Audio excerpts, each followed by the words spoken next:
કેમ છો બધા મજામાં? સંદેરામા બ્લોગ્સમાં તમારું સ્વાગત છે. ગુડ મોર્નિંગ, જય શ્રી કૃષ્ણ, જય જોહાર. તો સવારમાં હું કામ કરવા લાગી ગઈ છું. તો આ સ્લાઇડરના કાચ સાફ કરવા બાકી હતા, તો સાફ કરી નાખું. બધું માટીવાળા હતા, અંદરથી સાફ કરી દીધા છે, બહારથી બાકી હતા. તો મારા હવારમાં કામ ચાલુ છે. તો આરે ચા નાસ્તો કરીને જતો રહ્યો. તો સુરભી પપ્પા હમણાં આવ્યા છે, તો થોડી વારમાં એસી સાફ કરવાવાળા આવે છે. એસી સાફ કરવાવાળા આવે છે ને એસી ફિટિંગ કરવા માટે બી આવે છે. એસી વોચિંગ કરવા માટે બી આવે છે. કેવું કેવું બોલાય, જે બોલાય એ ખરું. સવારમાં ગરમીનું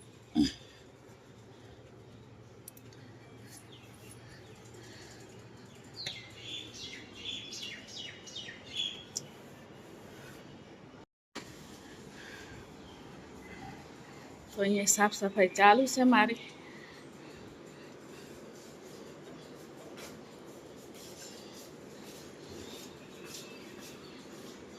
અહીંયા હોય તો અઠવાડિયા જતાં સાફ થાય, તો ગામડે જતા રહીએ એટલે સાફ નથી થતું.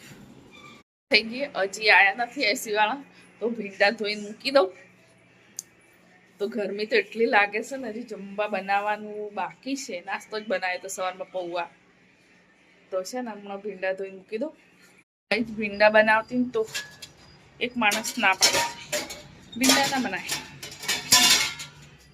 તો શું બનાવે એમ કીશ બતાવું તમને. હા, કેરી પડી છે ને, ચણાની દાળ બનાવે તો થોડી વાર પલાવી દીધું.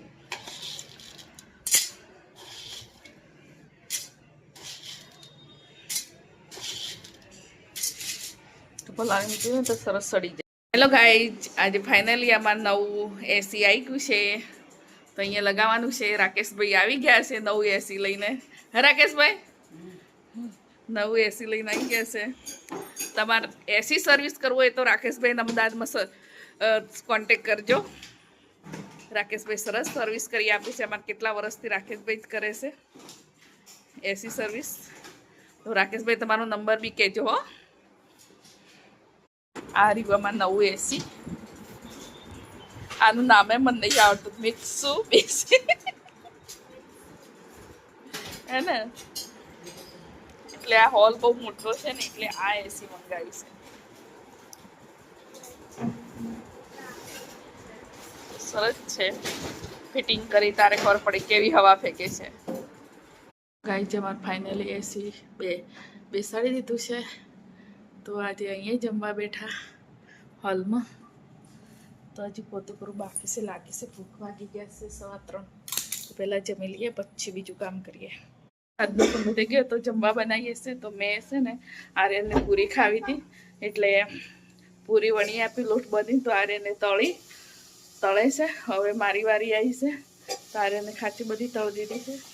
તો સુરભી શાક બનાવે છે, તો હવે મારે તળવાનું છે. તો ફટાફટ તળી દઈએ બટેકાનું શાક અને પૂરી, અને રસ પૂરી ખાવાનું થઈ ગયું. તો ફટાફટ તળી દઉં. બની ગયું અમારે. તો પસીનાળી પૂરી મને તળી, તો એટલી ગરમી લાગી. તો અહીંયા કરી દીધું છે, એટલે હવે તો હોલમાં જ જમવાનું. હજી સોફાનું કવર પાથરવા બાકી છે. તો બટેકાનું શાક બનાવ્યું છે, રસ છે, શ્રીખંડ છે. શ્રીખંડ ખાવું છે કેમ? તો ગાઈ, તો અમે જમીએ છીએ. જે જમવાનું છે આમાં રસ પૂરી અને બટેકાનું શાક. તો આર્યનને અમારે આજે રસ પૂરી ખાવી હતી. હું ઘરે હતી 2 મહિના, એટલે કંઈ ખાવા જ નહોતું મળ્યું બિચારાને. ખીચડી, બટેકાનું શાક, ડુંગળી બટેકા, ભીંડાનું શાક, બસ. તો આજે બનાવી આપ્યું, તો અમે જમી લઈએ.